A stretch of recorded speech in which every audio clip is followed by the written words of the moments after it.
Halo semua, apa kabar? Ya, berjumpa lagi dan saya Erwin Supandi dari channel YouTube Inner Stocks Indonesia.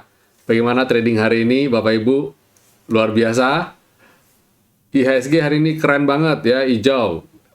Biru tua di tempat kita biru tua ya, dan lumayan banget ya, hampir 1% loh naiknya.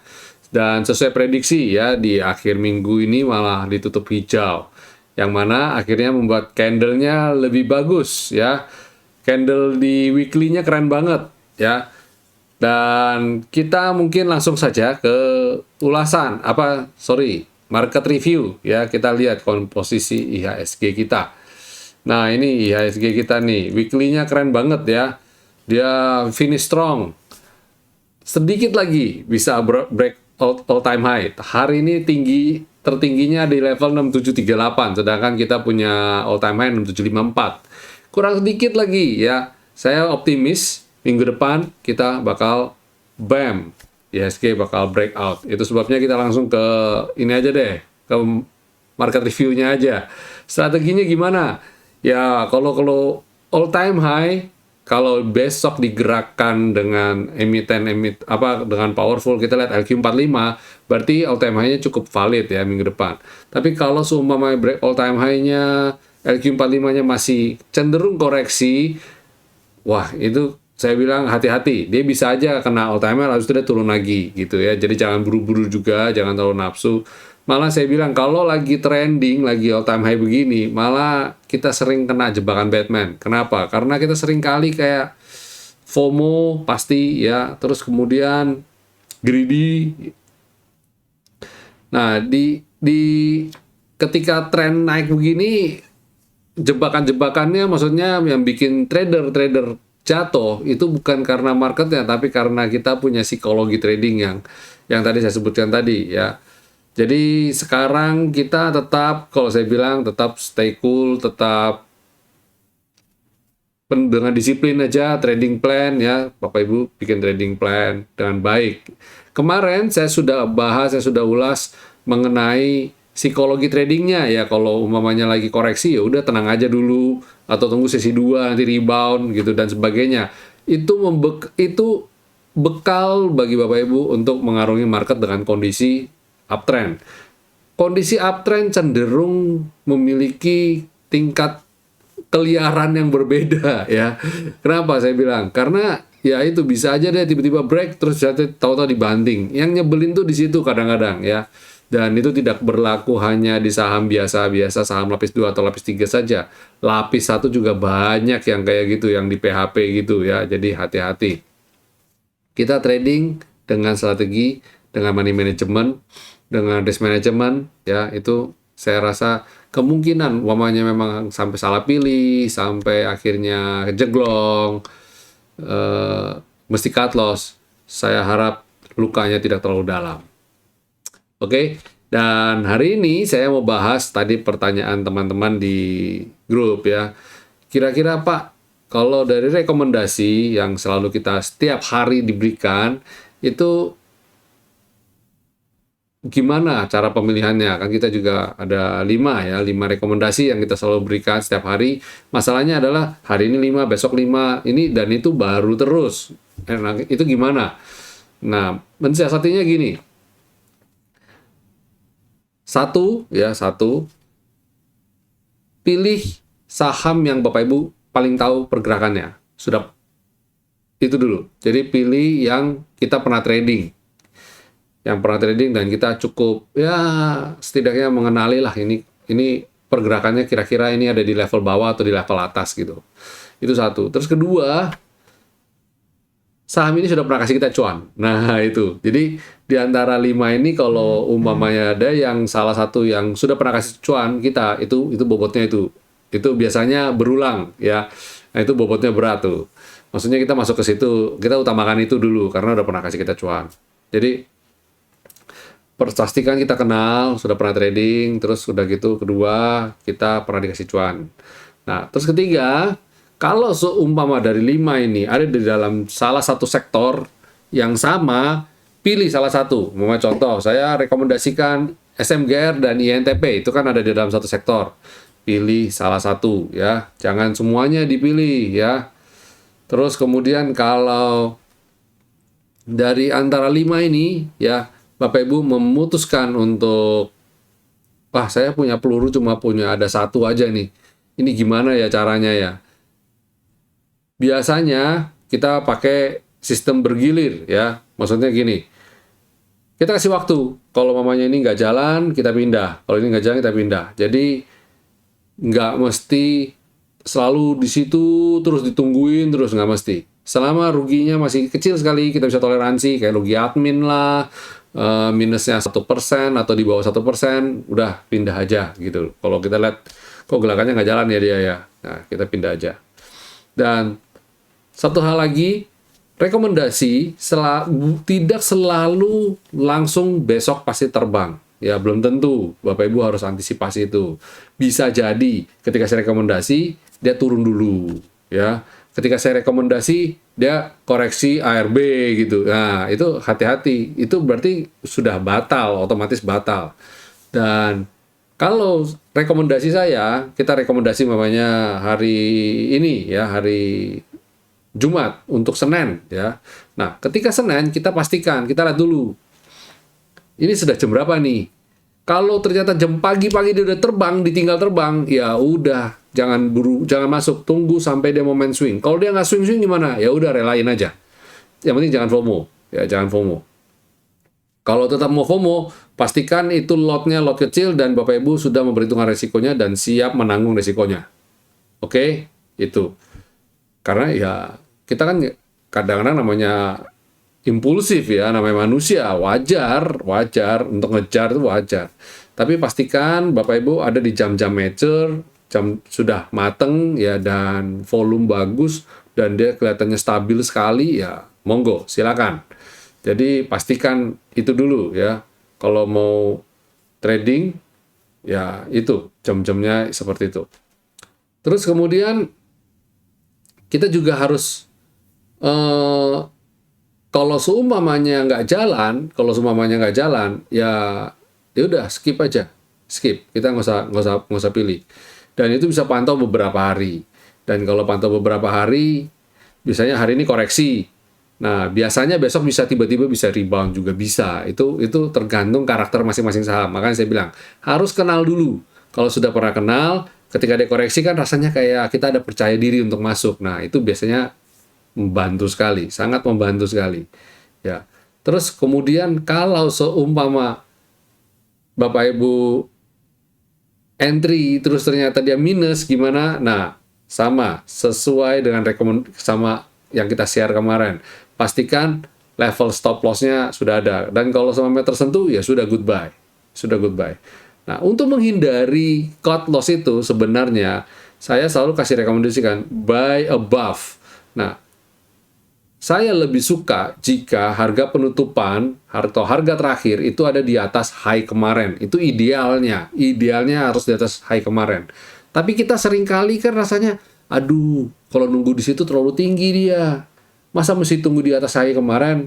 Nah, kalau sampai setidaknya Bapak Ibu udah rasa confident, mau nyicil masuk, silakan. Tapi ada rule tambahan, pastikan ada jarak harganya, harga terakhir itu tidak terlalu jauh dari selendang, kayak gitu. Tidak terlalu jauh dari skyline. Maksudnya dia ada nempel dengan support. Jadi selama dia nempel dengan support, tidak perlu ya sebaiknya sih, tapi tidak terlalu perlu lah. Dia di atas high kemarin gitu. Walaupun saran saya sebaiknya tunggu lebih confirm. Telat nggak apa-apa, yang penting lebih firm, kita lebih mantap hatinya, lebih nyaman. Nah, trading itu sebenarnya yang dicari itu. Kalau Bapak Ibu rasa walaupun wah saya sudah ikutin ini loh, saya sudah ikutin itu loh. Tapi waktu kita beli itu dengan kondisi terburu-buru, nafsu, FOMO dan sebagainya. Saran saya jangan. Walaupun sudah sesuai, sudah ini oke. Kenapa saya bilang gitu? Kadang-kadang ada percaya nggak percaya, ini bukan mistis, tapi seringkali ketika begitu kita seringkali malah endingnya malah rugi. Coba Bapak Ibu dipikirkan apa yang baru saya omongkan ini diucapkan, coba dipikir-pikir, diingat-ingat ya, bukan dipikirkan sih, diingat-ingat, pernah nggak ada kejadian kayak gitu? Believe it or not, aneh tapi nyata. Kejadian itu seringkali terjadi, bahkan saya pun ngalami. Ketika saya, saya kalau trading, Bapak Ibu nggak usah, ya bukan nggak usah, tapi ya nggak perlu diragukan lah. Saya punya refleks terhadap suatu kondisi kan nggak perlu diragukan lah. Saya bisa tahu, oh ini beli, ini enggak, ini beli enggak. Itu berdasarkan kriteria-kriteria yang bersusun biasanya. Itu pun aja saya kalau tradingnya tidak tenang, saya endingnya cut loss tuh. Aneh. Aneh banget. Tapi kalau saya tradingnya kayak saya lihat-lihat, mikir-mikir, beli nggak ya? Tunggu nanti deh, gitu-gitu. Nah, biasanya endingnya malah seringkali malah cuan. Walaupun saya belinya telat. Walaupun akhirnya saya telat. Jadi contoh begini, jam 9.30 sahamnya udah naik dari 100 jadi 100 jadi 200 umpamanya. Saya masih 9.30, sudah naik 100 poin. Enaknya masuk nggak ya gitu. Saya jadi mikir nih. Terus dia naik 125, naik jadi 225, 230 umpamanya. Naik terus nih ya. Tapi masih jam 9, jam 10 umpamanya. Jam 10 saya nanti dulu deh, tunggu jam 11 deh. Saya tunggu gitu. Biasanya kadang-kadang dia suka kasih diskon, tau-tau dia turun sendiri. Dia turun ke 500. Nah, saya bilang, kayak ini enak nih baru entry nih. Jadi saya baru mulai entry gitu. Jadi seringkali ketika saya merasa kalau mau entry itu saya rada tenang, relax, nggak buru-buru, nggak FOMO. Endingnya malah bagus tuh. Jadi coba ya, silakan ya diuji, believe it or not ya, percaya nggak percaya sih, tapi ya seringkali begitu ya. Jadi ya semoga bisa menjawab pertanyaan Bapak Ibu ya. Jadi kalau dari rekomendasi Pak Erwin ini beli semuanya nggak sih? Wah, kalau Sultan beli semua gitu kan, jangan kayak orang susah. Nah, tapi biasanya begini, kadang-kadang saya begini, ini berlaku buat saya juga sih. Kalau saya hari ini belanja, besok belum tentu saya belanja. Ya, bisa saja saya setelah beberapa hari lagi baru saya belanja. Itu juga saya mereview.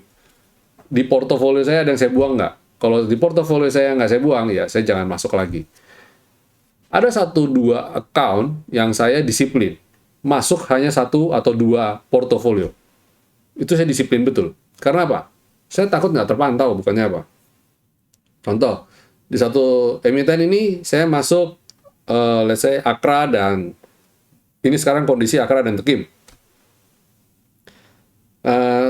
Saya diam-diam aja. Saya lagi consider untuk jual salah satu untuk saya switch. Contoh, umpamanya saya lihat ini Akra ini kayaknya bisa breakout 4.500 nggak ya, kayak gitu umpamanya. Kalau nggak breakout 4.500 kayak enak dijual nih umpamanya gitu. Nah, jadi kayak gitu-gitu loh. Saya jual dulu, baru mikir setelah saya sudah punya, udah ada kas, sudah ada duit di dalam situ, saya baru mikir, enaknya dibelanjain apa ya? Gitu. Jadi, ada yang saya perlakukan seperti itu. Nggak semua portofolio saya hardcore. Tradingnya ya, teng dong, nggak. Saya santai. Ada yang saya perlakukan santai. Jadi, gitu. Ya, itu share saya terhadap yang saya rekomendasikan setiap hari ya. Jadi Bapak Ibu, saya rekomendasikan itu nggak selalu Bapak Ibu bisa beli terus, ngapain dibeliin terus. Pokoknya pastikan di portofolio itu tidak lebih dari 5 saham. Jika dana kelolaannya sampai dengan let's say 500 sampai 1 M, usahakan jangan lebih dari 5 saham. Kalau memang lebih, buang. Salah satunya, cari yang performanya paling buruk atau yang posisinya paling jelek ya. Paling buruk tentu saja. Atau kalau nggak yang posisinya sudah cuan. Ya, kalau yang belum cuan ya mau di hold dulu nggak apa-apa. Selama posisinya masih bagus, hold nggak apa-apa supaya dapat cuan. Oke, ya itu sharing saya untuk Bapak Ibu di akhir pekan ini. Semoga berguna, semoga bisa bermanfaat dan ya kita kembali lagi ke market review. Ya. Di market review ini weekly-nya ya. Jadi lihat dia udah ini 6.700 dan high kita resisten 6693. Itu udah oke banget, sudah di atas ini ya, udah di atas resisten. Pada dasarnya masih aman untuk hold ya. Jadi Bapak Ibu nggak usah khawatir. Ini oke banget. IHSG saya yakin minggu depan ini udah January efeknya terjadi dan net buy sell-nya 989,3 miliar, jadi pada dasarnya masih oke sekali. Ya, pada dasarnya masih oke banget. Dan volume transaksi oke ini. Volume transaksi bagus, ada di 10,46 triliun. Jadi oke. Ya, kita coba cek sektoralnya. Rasanya kalau dari sini sih kita udah pede aja nih, udah pede aja nih. Saya aja bisa kayak gitu ya. Bagaimana teman-teman semua? Wah, sektor basic ada di level support. Nah, kalau kayak gini menarik untuk dicermati ya. Kemungkinan kita bisa dapat barang diskonan. Habis sektor basic ada sektor consumer cyclicals. Jebol.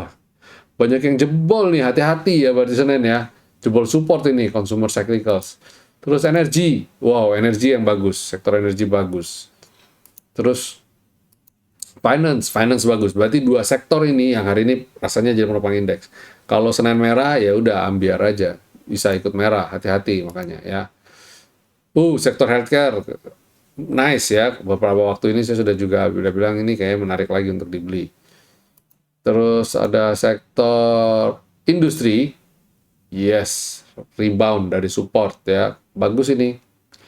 Kembali kalau bisa dia di atas line dan breakout V-line. Goal saya dia harus bisa naik ke ini ya untuk sektoralnya. Infrastruktur, wah belum oke, dia masih di bawah support jangka panjangnya. Selama dia tidak buat lower low, saya rasa ini masuk watchlist kita. Potensi untuk rebound lagi cukup besar. Consumer non-cyclicals ini malah rebound. Saya juga kaget juga nih, hebat juga dia. Lebih bagus performanya dari consumer cyclicals. Tapi it's okay. Ini kita uji kalau dia bisa breakout skyline, menarik untuk dicermati. Ya, consumer. Sektor consumer. Terus habis itu properti. Masih belum oke, tinggal dulu aja. Sektor tekno, nah ini, hati-hati ya. Kalau dia nggak bisa rebound lagi, dia potensi untuk turun lagi nih, nguji support di bawah sini. Nah, tapi saya bilang seperti ulasan kita juga kemarin, selama dia bertahan di atas level ini sih, mestinya cukup aman nih sektor ini. Ya. Terus udah gitu, nih.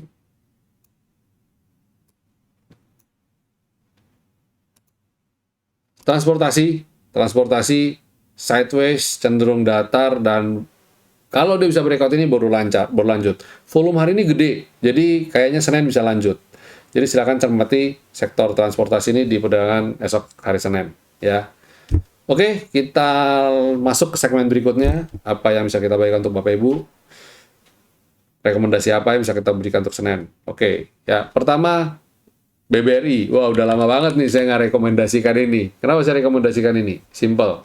Kita kalau lihat dia punya chart, ya, dia dalam kondisi yang dia tidak jelek ya, tapi dia potensi untuk rebound. Jadi lihat nih polanya, seret naik, turun, naik, dia turun, naik. Nah, harapan saya dia pelan-pelan turun tapi dia bisa breakout. Slow but sure dia bisa breakout. Jadi BRI ini silakan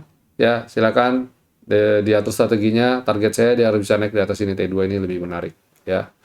Habis BRI ada suggestion BBNI sebenarnya ya, silakan dipilih. Either dua ini menarik cukup menurut saya. Tapi saya pribadi lebih suka fundamental BRI daripada yang satu ini. Cuma kalau naik biasanya lebih gampang daripada BBRI ya. Habis dua bank besar ini ada IMPC. IMPC ini oke banget, chartnya bagus ya. Kalau dia bisa breakout ini lanjut nih rasanya. Volumenya gede dalam beberapa hari ini. Nah ini, kalau dia bisa breakout 2820 ini, keren lah. Ini all time high-nya soalnya, IMPC ini ya. Terus habis itu ada Tekim. Nah ini Tekim, tadi sudah sempat saya ungkit-ungkit sedikit ya. Tekim itu goal saya, dia harus mampu naik ke V-line, baru oke. Saya lebih suka Tekim, kenapa? Karena lebih mudah naiknya. Tapi kalau secara chart, INKP lebih bagus. Kemarin sudah kita rekomendasikan INKP biar nggak bertubrukan, saya ganti hari ini jadi Tekim ya. Terus next Akra, ini juga sudah sempat saya ulas ya. Ini dia pada dasarnya masih cenderung turun sih. Tapi gini, dia secara jangka panjang dia ada di tren naik, di weekly dia ada di tren naik dan dia habis pullback. Jadi saya cukup optimis kalau dia dalam minggu ini, minggu depan dia bakal naik lagi. Kalau minggu depan naik, dia akan bagus banget karena minggu depan akan stock split ya di hari Rabu tanggal 12 Januari 2022. Nah, mungkin minggu depan dia bisa breakout itu ya. Disclaimer on tapi ya, saya nggak pom-pom nih. Habis Akra ada Ali. Ali juga bagus, tapi saya bilang dia belum valid ini breakout. Saya valid, maksudnya dia bakal rally naik terus. Yang saya bilang cukup valid adalah karena dia bisa bertahan, bisa naik di atas skyline, which is beberapa waktu belakangan ini Ali nggak mampu ya naik ke atas skyline. Semoga bisa lanjut nih hari Senin. Oke, itu rekomendasi kita. Banyak yang bobotnya berat-berat, cuma satu IMPC doang yang kurang berat. Jadi kalau begini saya kok cukup optimis bahwa kemungkinan besar IHSG di minggu depan bakal rebound karena rekomendasi saya banyak, beberapa diantaranya adalah penghuni LQ45. Ya, oke, itu dulu Bapak Ibu video sharing saya di akhir pekan ini. Semoga apa yang saya bagikan bisa bermanfaat, jadi bekal Bapak Ibu untuk trading dan untuk bisa ngikutin rekomendasi dari Winner Stocks Indonesia. Kami membuka pendaftaran bagi teman-teman, bagi Bapak Ibu yang mau belajar trading saham dengan baik dan benar. Come on, daftar. Mumpung sekarang ini udah mau dekat all time high, jangan sampai ketinggalan momennya. Dan belajar itu adalah salah satu investasi pertama yang harus Bapak Ibu lakukan. Jangan sampai nanti kejeglong-jeglong rugi malah buang-buang lebih banyak. Oke? Jangan lupa juga untuk selalu like dan share video YouTube kami dan subscribe serta nyalakan tombol loncengnya sehingga ketika kita upload video-video baru Bapak Ibu bisa dapat notifikasinya. Oke? Sampai jumpa semuanya. Enjoy weekend ya, have a happy weekend ya. See you next week. Stay safe, stay healthy, stay strong, and God bless you all.